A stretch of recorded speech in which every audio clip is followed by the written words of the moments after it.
ਰਾਹੁਲ ਗਾਂਧੀ ਦੇ ਬਾਰੇ ਪਿਛਲੇ ਦਿਨੀ ਜਦੋਂ ਉਹ ਦਰਬਾਰ ਸਾਹਿਬ ਆਏ ਸੀ ਤਾਂ ਭਾਜਪਾ ਦੇ ਕੁਝ ਲੀਡਰਾਂ ਨੇ ਉਹਨਾਂ ਦੀ ਦਰਬਾਰ ਸਾਹਿਬ ਦੀ ਫੇਰੀ ਨੂੰ, ਉਹਨਾਂ ਦੇ ਉੱਥੇ ਬਰਤਨ ਮਾਂਜਣ ਨੂੰ, ਉਹਨਾਂ ਦੇ ਉੱਥੇ ਭਾਂਡੇ ਸਾਫ਼ ਕਰਨ ਨੂੰ, ਲੰਗਰ ਵਰਤਾਉਣ ਨੂੰ ਇਹ ਕਿਹਾ ਸੀਗਾ ਕਿ ਇਹ ਖਾਲਿਸਤਾਨ ਦਾ ਪੱਖ ਪੂਰ ਰਹੇ ਨੇ। ਜੇਕਰ ਮੰਦਰਾਂ ਦੇ ਵਿੱਚ ਜਾਣਾ ਗੁਨਾਹ ਨਹੀਂ ਹੈ, ਜੇਕਰ ਹਿੰਦੂ ਤਿਉਹਾਰਾਂ ਦਾ ਮਾਣ ਮਰਿਆਦਾ, ਸਿੱਖ ਤਿਉਹਾਰਾਂ ਦੀ ਮਾਣ ਮਰਿਆਦਾ ਕਰਨਾ ਗਲਤ ਨਹੀਂ ਹੈ ਤਾਂ ਫਿਰ ਮੁਸਲਿਮ ਭਾਈਚਾਰੇ ਬਾਰੇ ਇਹ ਗਲਤ ਕਿਉਂ? ਸਤਿ ਸ਼੍ਰੀ ਅਕਾਲ, ਤੁਸੀਂ ਜੁੜੇ ਹੋਏ ਹੋ ਪੰਜਾਬੀ ਰੇਡੀਓ USA ਦੇ ਨਾਲ ਤੇ ਪ੍ਰੋਗਰਾਮ ਫੈਕਟ ਚੈੱਕ ਦੇ ਵਿੱਚ ਤੁਹਾਡਾ ਸਾਰਿਆਂ ਦਾ ਸਵਾਗਤ ਹੈ। ਫੈਕਟ ਚੈੱਕ ਪ੍ਰੋਗਰਾਮ ਦੇ ਵਿੱਚ ਅਕਸਰ ਹੀ ਆਪਾਂ ਉਹਨਾਂ ਸੋਸ਼ਲ ਮੀਡੀਆ ਤੇ ਵਾਇਰਲ ਉਹਨਾਂ ਦਾਅਵਿਆਂ, ਉਹਨਾਂ ਵੀਡੀਓਜ਼ ਦੇ ਬਾਰੇ ਚਰਚਾ ਕਰਦੇ ਹਾਂ ਜਾਂ ਜਿਹੜੇ ਦਾਅਵੇ ਸਾਡੇ ਪੋਲੀਟੀਸ਼ੀਅਨਸ ਕਰਦੇ ਨੇ, ਚਾਹੇ ਉਹ ਰਾਜ ਦੀਆਂ ਸਰਕਾਰਾਂ ਹੋਣ, ਚਾਹੇ ਉਹ ਕੇਂਦਰ ਦੀਆਂ ਸਰਕਾਰਾਂ ਹੋਣ, ਜਿਹੜੇ ਦਾਅਵੇ ਉਹਨਾਂ ਦੇ ਫੈਕਟ ਚੈੱਕ ਦੀਆਂ ਕਸੌਟੀਆਂ ਤੇ ਖਰੇ ਨਹੀਂ ਉਤਰਦੇ।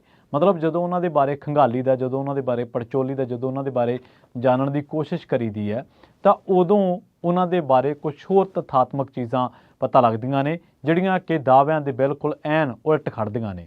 ਅੱਜ ਦੇ ਇਸ ਫੈਕਟ ਚੈੱਕ ਦੇ ਪ੍ਰੋਗਰਾਮ ਦੇ ਵਿੱਚ ਆਪਾਂ ਗੱਲਬਾਤ ਕਰਾਂਗੇ ਰਾਹੁਲ ਗਾਂਧੀ ਬਾਰੇ। ਰਾਹੁਲ ਗਾਂਧੀ ਦੇ ਬਾਰੇ ਪਿਛਲੇ ਦਿਨੀ ਜਦੋਂ ਉਹ ਦਰਬਾਰ ਸਾਹਿਬ ਆਏ ਸੀ ਤਾਂ ਭਾਜਪਾ ਦੇ ਕੁਝ ਲੀਡਰਾਂ ਨੇ ਉਹਨਾਂ ਦੀ ਦਰਬਾਰ ਸਾਹਿਬ ਦੀ ਫੇਰੀ ਨੂੰ, ਉਹਨਾਂ ਦੇ ਉੱਥੇ ਬਰਤਨ ਮਾਂਜਣ ਨੂੰ, ਉਹਨਾਂ ਦੇ ਉੱਥੇ ਭਾਂਡੇ ਸਾਫ਼ ਕਰਨ ਨੂੰ, ਲੰਗਰ ਵਰਤਾਉਣ ਨੂੰ ਇਹ ਕਿਹਾ ਸੀਗਾ ਕਿ ਇਹ ਖਾਲਿਸਤਾਨ ਦਾ ਪੱਖ ਪੂਰ ਰਹੇ ਨੇ, ਇਹ ਖਾਲਿਸਤਾਨ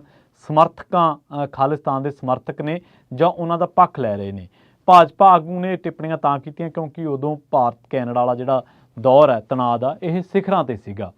ਪਰ ਕੀ ਇੱਕ ਸ਼ਰਧਾਲੂ ਨੂੰ, ਹਾਲਾਂਕਿ ਉਸ ਪਰਿਵਾਰ ਦੇ ਨਾਲ ਸਿੱਖਾਂ ਦੇ ਬੜੇ ਰੋਸੇ ਨੇ, ਗਿਲੇ ਸ਼ਿਕਵੇ ਨੇ ਉਸ ਪਰਿਵਾਰ ਉੱਤੇ, ਇਹ ਵੀ ਇਲਜ਼ਾਮ ਲੱਗਦਾ ਕਿ ਇਹਨਾਂ ਨੇ ਇਸ ਮੁਕੱਦਸ ਅਸਥਾਨ ਉੱਤੇ ਟੈਂਕ ਚਾੜੇ, ਸਿੱਖਾਂ ਦਾ ਕਤਲੇਆਮ ਕੀਤਾ, ਬਹੁਤ ਕੁਝ, ਬਹੁਤ ਤਰ੍ਹਾਂ ਦੇ ਇਲਜ਼ਾਮ ਨੇ। ਪਰ ਸਿੱਖ ਤਾਂ ਇਸ ਮਾਮਲੇ ਦੇ ਵਿੱਚ ਉਹਨਾਂ ਨੇ ਤਾਂ ਕੁਝ ਨਹੀਂ ਰਿਐਕਟ ਕੀਤਾ। ਉਹਨਾਂ ਨੇ ਕਿਹਾ ਕਿ ਚਲੋ ਜੇ ਕੋਈ ਸ਼ਰਧਾਲੂ ਬਣ ਕੇ ਦਰਬਾਰ ਸਾਹਿਬ ਆਇਆ ਤੇ ਉਹ ਕਰੇ ਸੇਵਾ, ਸਾਡੇ ਗੁਰੂ ਸਾਹਿਬਾਨ ਨੇ ਇਸੇ ਤਰ੍ਹਾਂ ਦੇ ਸਾਨੂੰ ਸੁਨੇਹਾ ਦਿੱਤਾ। ਪਰ ਇਹਦੇ ਨਾਲ ਕਈ ਲੋਕਾਂ ਨੂੰ ਜੈਲਸੀ ਬੜੀ ਹੋਈ, ਇਹਦੇ ਨਾਲ ਕਈ ਲੋਕਾਂ ਨੂੰ ਦਿੱਕਤ ਬੜੀ ਹੋਈ, ਔਖ ਬੜੀ ਹੋਈ, ਇਸੇ ਕਰਕੇ ਇਹਨੂੰ ਖਾਲਿਸਤਾਨ ਦੇ ਨਾਲ ਜੋੜਿਆ ਗਿਆ। ਸਭ ਤੋਂ ਵੱਡਾ ਸਵਾਲ ਇਹ ਹੈ ਕਿ ਕੀ ਉੱਥੇ ਜਿਹੜਾ ਆਉਣ ਵਾਲਾ ਹਰ ਬੰਦਾ ਖਾਲਿਸਤਾਨੀ ਹੈ ਜਾਂ ਉਹ ਦੇਸ਼ ਨੂੰ ਵੰਡਣਾ ਚਾਹੁੰਦਾ, ਤੋੜਨਾ ਚਾਹੁੰਦਾ? ਉੱਥੇ ਤਾਂ ਹਰ ਰੋਜ਼ ਲੱਖ ਤੋਂ ਵੱਧ ਬੰਦਾ ਲੰਗਰ ਛਕਦਾ ਵਾ, ਸੰਗਤ, ਔਰ ਵੱਖ-ਵੱਖ ਫਿਰਕਿਆਂ ਤੋਂ, ਵੱਖ-ਵੱਖ ਇਲਾਕਿਆਂ ਤੋਂ, ਵੱਖ-ਵੱਖ ਦੁਨੀਆ ਦੇ ਵੱਖ-ਵੱਖ ਹਿੱਸਿਆਂ ਤੋਂ। ਕਿ ਉਹ ਸਾਰੇ ਭਾਰਤ ਨੂੰ ਤੋੜਨਾ ਚਾਹੁੰਦੇ ਆ? ਕਿ ਤੁਸੀਂ ਹਰ ਇੱਕ ਬੰਦੇ ਨੂੰ ਜਦੋਂ ਉਹ ਇਸ ਤਰ੍ਹਾਂ ਜਾਂਦਾ ਹੈ ਕਿਸੇ ਥਾਂ ਦੇ ਉੱਤੇ ਤਾਂ ਕਿ ਉਹਨੂੰ ਤੁਸੀਂ ਇਸੇ ਤਰੀਕੇ ਨਾਲ ਪੇਸ਼ ਕਰਨਾ ਹੁੰਦਾ ਕਿ ਬਹੁ ਗਿਣਤੀ ਉਸ ਬੰਦੇ ਪ੍ਰਤੀ ਕੁਛ ਕਵੇ ਨਾ ਕਵੇ ਪਰ ਉਹ ਇੱਕ ਖਾਸ ਫਿਰਕੇ ਪ੍ਰਤੀ ਨਫ਼ਰਤ ਜ਼ਰੂਰ ਰੱਖੇ। ਸੋ ਇਹ ਸਾਰੇ ਜਿਹੜੇ ਸਿਆਸੀ ਦੋਸ਼ ਨੇ ਇੱਥੇ ਨਹੀਂ ਖੜਦੇ। ਰਾਹੁਲ ਗਾਂਧੀ ਦੀ ਇੱਕ ਹੋਰ ਵੀਡੀਓ ਲਗਾਤਾਰ ਵਾਇਰਲ ਕੀਤੀ ਜਾ ਰਹੀ ਹੈ ਔਰ ਤੁਹਾਨੂੰ ਦੱਸਾਂਗੇ ਕਿੰਨਾ ਅਕਾਊਂਟਸ ਤੋਂ ਇਹ ਵੀਡੀਓ ਵਾਇਰਲ ਹੁੰਦੀ ਹੈ ਔਰ ਉਹਦੇ ਵਿੱਚ ਕਿਹਾ ਜਾ ਰਿਹਾ ਕਿ ਇਹ ਮੁਸਲਿਮ ਭਾਈਚਾਰੇ ਦਾ ਇੱਕ ਤਿਉਹਾਰ ਹੈ ਕੋੜੇ ਮਾਰਨਾ, ਤਾਂ ਉਹਦੇ ਵਿੱਚ ਇਹ ਸ਼ਰੀਕ ਹੋਏ। ਹੁਣ ਸਭ ਤੋਂ ਪਹਿਲਾਂ ਤਾਂ ਬੁਨਿਆਦੀ ਸਵਾਲ ਤਾਂ ਇਹ ਹੈ ਕਿ ਕੀ ਜੇਕਰ ਮੰਦਰਾਂ ਦੇ ਵਿੱਚ ਜਾਣਾ ਗੁਨਾਹ ਨਹੀਂ ਹੈ, ਜੇਕਰ ਹਿੰਦੂ ਤਿਉਹਾਰਾਂ ਦਾ ਮਾਣ ਮਰਿਆਦਾ, ਸਿੱਖ ਤਿਉਹਾਰਾਂ ਦੀ ਮਾਣ ਮਰਿਆਦਾ ਕਰਨਾ ਗਲਤ ਨਹੀਂ ਹੈ ਤਾਂ ਫਿਰ ਮੁਸਲਿਮ ਭਾਈਚਾਰੇ ਬਾਰੇ ਇਹ ਗਲਤ ਕਿਉਂ? ਜੇਕਰ ਸਾਡੇ ਲੀਡਰ ਸਾਹਿਬਾਨ ਖੁਦ ਜਿਹੜੇ ਇਹ ਕਹਿੰਦੇ ਨੇ ਕਿ ਅਸੀਂ ਬੜੇ ਲਿਬਰਲ ਹਾਂ, ਬੜੇ ਸੈਕੂਲਰ ਹਾਂ, ਇਹ ਖੁਦ ਕਹਿੰਦੇ ਨੇ ਕਿ ਮੈਂ ਚੋਣਾਂ ਵੇਲੇ ਹਨੂੰਮਾਨ ਚਾਲੀਸੇ ਦਾ ਜਾਪ ਕਰਦਾ ਵਾਂ, ਮੈਂ ਆਹ ਕਰਦਾ, ਮੈਂ ਉਹ ਕਰਦਾ ਵਾਂ, ਔਰ ਇਹ ਗੱਲ ਦਿੱਲੀ ਤੋਂ ਲੈ ਕੇ ਪੱਛਮੀ ਬੰਗਾਲ ਤੱਕ ਆ। ਕਿਉਂਕਿ ਅਰਵਿੰਦ ਕੇਜਰੀਵਾਲ ਕਹਿੰਦੇ ਕੁਛ ਜੋ ਮਰਜ਼ੀ ਹੋਣ ਪਰ ਉਹ ਮਮਤਾ ਬੈਨਰਜੀ ਵੀ ਹਿੰਦੂਤਵ ਦਾ ਆਸਰਾ ਲੈਣ ਦੇ ਲਈ ਮੰਦਰਾਂ ਦੇ ਵੱਲ ਜਾਂਦੇ ਨੇ। ਔਰ ਕਾਂਗਰਸ ਨੇ ਹੀ ਪਹਿਲਾਂ ਸੌਫਟ ਹਿੰਦੂਤਵ ਲਿਆਂਦਾ ਸੀ ਤੇ BJP ਦਾ ਹਾਰਡ ਹਿੰਦੂਤਵ ਉਹਦੇ ਤੇ ਭਾਰੂ ਹੋ ਗਿਆ। ਖੈਰ, ਹੁਣ ਪਿਛਲੇ ਦਿਨੀ ਇੱਕ ਵੀਡੀਓ ਲਗਾਤਾਰ ਵਾਇਰਲ ਕੀਤੀ ਜਾ ਰਹੀ ਹੈ। ਉਹ ਇਹ ਹੈ ਕਿ ਇਸ ਵੀਡੀਓ ਦੇ ਵਿੱਚ ਰਾਹੁਲ ਗਾਂਧੀ ਨੂੰ ਕੋੜੇ ਮਾਰਦੇ ਹੋਏ ਦਿਖਾਇਆ ਗਿਆ ਤੇ ਇਸ ਵੀਡੀਓ ਦੇ ਵਿੱਚ ਫਿਰਕੂ ਦਾਅਵਿਆਂ ਦੇ ਨਾਲ ਇਹਨੂੰ ਵਾਇਰਲ ਕੀਤਾ ਜਾ ਰਿਹਾ। ਕਿਹਾ ਜਾ ਰਿਹਾ ਕਿ ਮੁਹਰਮ ਦੇ ਵਿੱਚ ਰਾਹੁਲ ਗਾਂਧੀ ਦੇਖੋ ਕਿਵੇਂ ਮੁਸਲਿਮ ਭਾਈਚਾਰੇ ਦਾ ਪੱਖ ਪੂਰੇ ਨੇ, ਹਾਲਾਂਕਿ ਕਿਸੇ ਦੇ ਤਿਉਹਾਰ ਦੇ ਵਿੱਚ ਜਾਣਾ, ਉਹਦੇ ਧਾਰਮਿਕ ਜਜ਼ਬਾਤਾਂ ਦੀ ਕਦਰ ਕਰਨਾ। ਔਰ ਇਹ ਸਾਰੇ ਲੀਡਰ ਸਾਰੇ ਫਿਰਕਿਆਂ ਦੇ ਨਾਲ ਇੱਦਾਂ ਕਰਦੇ ਨੇ, ਸਾਰੇ ਧਰਮਾਂ ਦੇ ਨਾਲ ਇੱਦਾਂ ਕਰਦੇ ਨੇ। ਹੁਣ ਅਰਸ਼ ਵਿਆਸ ਕੋਈ ਟਵਿੱਟਰ ਹੈਂਡਲ ਹੈ ਜਿਹਨੇ ਦਾਅਵਾ ਕੀਤਾ ਕਿ ਇਹ ਸੀਨ ਨੂੰ ਦੇਖੋ, ਹੁਣ ਮੰਦਰ ਜਾਣਾ ਵੀ ਕੰਮ ਨਹੀਂ ਆਇਆ, ਇਸ ਲਈ ਰਾਹੁਲ ਗਾਂਧੀ ਮੁਹਰਮ ਮਨਾਉਣ ਦੇ ਲਈ ਨਿਕਲ ਪਏ ਨੇ। ਸੋ ਇਸ ਟਵੀਟ ਦਾ ਮਤਲਬ ਇਹ ਸੀਗਾ ਕਿ ਰਾਹੁਲ ਗਾਂਧੀ ਨੂੰ ਬਹੁ ਗਿਣਤੀ ਦੀ ਜਿਹੜੀ ਨਫ਼ਰਤ ਦੀ ਭਾਵਨਾ ਘੱਟ ਗਿਣਤੀ ਨਾਲ ਹੈ, ਹਾਲਾਂਕਿ ਸਾਰੀ ਦੀ ਨਹੀਂ ਹੈ, ਤਾਂ ਉਹਨੂੰ ਜੋੜ ਕੇ ਉਹਦੇ ਨਾਲ ਦੇਖਣਾ। ਉਸ ਤੋਂ ਬਾਅਦ ਕੀ ਹੋਇਆ ਕਿ ਇਹ ਅਸਲ ਦੇ ਵਿੱਚ ਜਦੋਂ ਚੈੱਕ ਕੀਤਾ ਗਿਆ ਕਿ ਵਾਕਈ ਰਾਹੁਲ ਗਾਂਧੀ ਦੀ ਵੀਡੀਓ ਜਿਹੜੀ ਫੈਲਾਈ ਗਈ ਹੈ ਇਹਦੇ ਵਿੱਚ ਕੋਈ ਪੁਸ਼ਟੀ ਕੀਤੇ ਬਿਨਾਂ ਜਾਂ ਕੋਈ ਹੋਰ ਕਿਉਂ ਚੀਜ਼ਾਂ ਵਾਇਰਲ ਕੀਤੀਆਂ ਜਾ ਰਹੀਆਂ ਨੇ, ਪਰ ਅਸਲ ਦੇ ਵਿੱਚ ਇਹ ਵੀਡੀਓ ਤੇਲੰਗਾਨਾ ਦੀ ਹੈ 4 ਨਵੰਬਰ ਦੀ ਹੈ 2022 ਦੀ ਹੈ। ਤੇ ਜਦੋਂ ਇਹ ਵੀਡੀਓ तेलंगाना ਦੇ ਵਿੱਚ ਰਾਹੁਲ ਗਾਂਧੀ ਗਏ ਸਨ ਤਾਂ ਉਦੋਂ ਰਾਹੁਲ ਗਾਂਧੀ ਉੱਥੋਂ ਦਾ ਇੱਕ ਰਵਾਇਤੀ ਬੁਨਾਲੂ ਤਿਉਹਾਰ ਆ ਜਿਹਦਾ ਨਾਮ ਬੁਨਾਲੂ ਆ। ਉੱਥੋਂ ਦੇ ਲੋਕਾਂ ਦੀ ਰਵਾਇਤ ਹੈ ਕਿ ਜਦੋਂ ਉਹ ਇਸ ਤਿਉਹਾਰ ਨੂੰ ਮਨਾਉਂਦੇ ਨੇ ਤਾਂ ਆਪਣੇ ਕੋੜੇ ਮਾਰਦੇ ਨੇ ਆਪਣੇ ਆਪ ਹੀ। ਤਾਂ ਰਾਹੁਲ ਗਾਂਧੀ ਜਦੋਂ ਭਾਰਤ ਜੋੜੋ ਯਾਤਰਾ ਦੇ ਦਰਮਿਆਨ ਸੀਗੇ ਤਾਂ ਉਹਨਾਂ ਨੇ ਇਸ ਮਾਮਲੇ ਦੇ ਵਿੱਚ ਉੱਥੇ ਗਏ ਉਹ ਤੇ ਬਨਾਲੂ ਤਿਉਹਾਰ ਦੀ ਜੋ ਰਵਾਇਤ ਹੈ ਉਹਨੂੰ ਉਹਨਾਂ ਨੇ ਅਦਾ ਕੀਤਾ, ਜੋ ਉਹਨੂੰ ਮੰਨਿਆ ਤੇ ਉਸ ਤੋਂ ਬਾਅਦ ਉਹਨਾਂ ਨੇ ਇਹ ਗੱਲ ਕੀਤੀ। ਪਰ ਹੁਣ ਇਹ ਕਿਉਂਕਿ 5 ਰਾਜਾਂ ਦੀਆਂ ਚੋਣਾਂ ਦਾ ਐਲਾਨ ਹੋ ਚੁੱਕਿਆ ਵਾ, ਇਸ ਤਰੀਕੇ ਨਾਲ ਗਲਤ ਇੱਕ ਵੀਡੀਓ ਗਲਤ ਦਾਅਵੇ ਦੇ ਨਾਲ ਸ਼ੇਅਰ ਕੀਤੀਆਂ ਜਾ ਰਹੀਆਂ।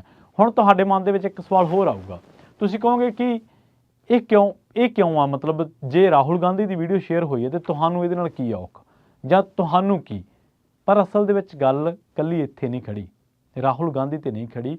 ਅਸਲ ਦੇ ਵਿੱਚ ਇੱਕ ਖਾਸ ਨੈਰੇਟਿਵ ਨੂੰ ਸਿਰਜਣ ਦੇ ਲਈ, ਇੱਕ ਖਾਸ ਨੈਰੇਟਿਵ ਨੂੰ ਘੜਨ ਦੇ ਲਈ, ਇੱਕ ਖਾਸ ਨੈਰੇਟਿਵ ਨੂੰ ਤਕੜਾ ਬਣਾਉਣ ਦੇ ਲਈ ਉਹਦੇ ਲਈ ਤਰ੍ਹਾਂ ਦੇ ਦਾਅਵਿਆਂ ਦੀ ਲੋੜ ਪੈਂਦੀ ਹੈ, ਉਹਦੇ ਲਈ ਤਰ੍ਹਾਂ ਦੇ ਹਵਾਲਿਆਂ ਦੀ ਲੋੜ ਪੈਂਦੀ ਹੈ। ਔਰ ਇਹ ਮਾਮਲਾਤ ਇਕੱਲੇ ਰਾਹੁਲ ਗਾਂਧੀ ਨਾਲ ਨਹੀਂ ਜੁੜੇ ਹੋਏ।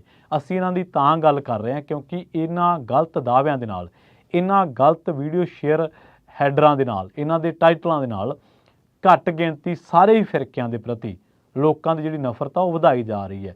ਗੱਲ ਰਾਹੁਲ ਗਾਂਧੀ ਦੀ ਨਹੀਂ ਹੈ, ਗੱਲ ਇਹ ਹੈ ਕਿ ਮੁਹੱਰਮ ਤਿਉਹਾਰ ਜਿਹੜੇ ਇੱਕ ਖਾਸ ਫਿਰਕੇ ਦੇ ਲੋਕ ਇਸ ਤਿਉਹਾਰ ਨੂੰ ਮਨਾਉਣ 'ਤੇ ਇਤਰਾਜ਼ ਕਰਦੇ ਨੇ ਜਾਂ ਉਹਨਾਂ ਨੂੰ ਔਖ ਹੈ ਕਿ ਭਾਰਤ ਸੈਕੂਲਰ ਕਿਉਂ ਹੈ, ਭਾਰਤ ਲਿਬਰਲ ਕਿਉਂ ਹੈ।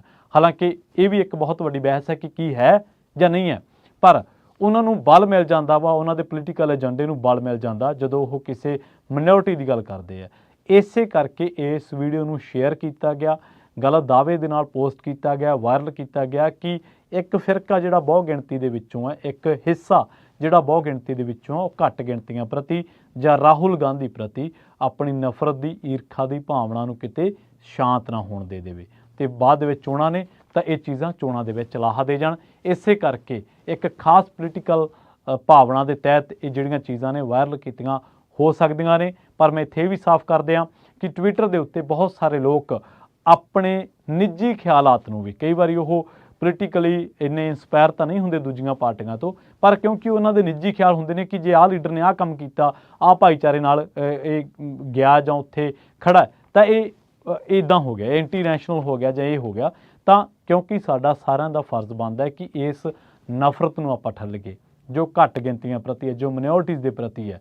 ਔਰ ਇਸੇ ਕਰਕੇ ਸਾਡੇ ਜਿਹੜੇ ਲੀਡਰ ਹੈ ਉਹ ਬਹੁ ਗਿਣਤੀ ਤੋਂ ਡਰਦੇ ਹੀ, ਭਾਵੇਂ ਅੰਦਰੋਂ ਸੈਕੂਲਰ ਵੀ ਹੋਣ, ਭਾਵੇਂ ਅੰਦਰੋਂ ਲਿਬਰਲ ਵੀ ਹੋਣ, ਉਹ ਬਹੁ ਗਿਣਤੀ ਦੇ ਡਰ ਦੇ ਮਾਰੇ ਹੀ ਘੱਟ ਗਿਣਤੀਆਂ ਦੇ ਨਾਲ ਖਲੋਣ ਦਾ ਯਤਨ ਨਹੀਂ ਕਰਦੇ। ਇਸੇ ਕਰਕੇ ਸਾਡੀ ਸਿਆਸਤ ਦਾ ਮਿਜਾਜ਼ ਇਹ ਬਣ ਗਿਆ ਕਿ ਜਿੱਧਰ ਜ਼ਿਆਦਾ ਲੋਕਾਂ ਦੀ ਰਾਏ ਹੈ, ਇਹ ਮੈਨੇ ਨਹੀਂ ਰੱਖਦਾ ਕਿ ਉਹ ਗਲਤ ਹੈ ਜਾਂ ਸਹੀ ਹੈ, ਜਿੱਧਰ ਜ਼ਿਆਦਾ ਲੋਕਾਂ ਦੀ ਭੀੜ ਆ ਤਾਂ ਉਹ ਉੱਧਰ ਖੜ ਜਾਂਦੇ ਆ। ਤੇ ਕਈ ਵਾਰੀ ਇਸੇ ਆੜ ਦੇ ਵਿੱਚ ਜਿਹੜੇ ਘੱਟ ਗਿਣਤੀ ਲੋਕ ਹੁੰਦੇ ਨੇ ਉਹਨਾਂ ਦੇ ਨਾਲ ਜ਼ਬਰ ਜਾਂ ਉਹਨਾਂ ਦੇ ਨਾਲ ਵਧੀਕੀ ਹੋ ਜਾਂਦੀ ਹੈ। ਜਲਦ ਮਿਲਾਂਗੇ ਇੱਕ ਹੋਰ ਨਵੇਂ ਫੈਕਟ ਚੈੱਕ ਪ੍ਰੋਗਰਾਮ ਦੇ ਵਿੱਚ। ਬਹੁਤ ਬਹੁਤ ਧੰਨਵਾਦ। ਸਤਿ ਸ਼੍ਰੀ ਅਕਾਲ।